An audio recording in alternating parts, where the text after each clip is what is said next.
Babad ka na naman dito sa TikTok. Mamaya, babad ka na naman din sa Facebook.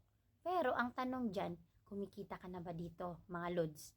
Ikaw na nanonood ngayon, ikaw mismo, ikaw, kung ikaw nandito ka na naman sa TikTok, sa Facebook, nagbababad ka, tapos kumikita ka na, well, sige go, scroll mo na to. Pero, kung hindi pa naman, mag-stay ka, 'di ba? Kasi meron akong ituturo sa iyo. 'Di ba? Ito pakinggan mo lang naman. Kasi ako dati akong factory worker na kumbaga nag-scroll lang din ako dito sa TikTok. Pero yun nga, 'di ba? Kaka-scroll ko, wala rin naman akong kinikita. Pero mabuti na lang sa kaka-scroll ko din, 'di ba? Nagpasalamat ako sa tao na yun kasi naturuan niya ako sa isang sistema na sinubukan ko lang din kung bakit ngayon kumikita tayo ngayon dito sa TikTok. And syempre, tingnan nyo to. Eto, one day income natin. 'Di ba? So, 6,600 nagka-income ka. Biruin mo yun. Nandito ka lang sa TikTok.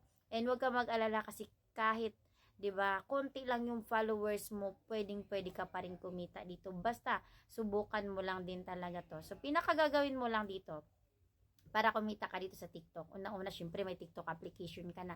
Malakas yung internet mo. At syempre, dapat may sistema kang susundan. Kagaya ko yung DBP system. At syempre, pang-apat, syempre ako, yung tao na mag-guide sa'yo, yung pinaka-importante. Kasi kahit may sistema ka din, kung wala rin tao naman magtuturo sa'yo, wala rin.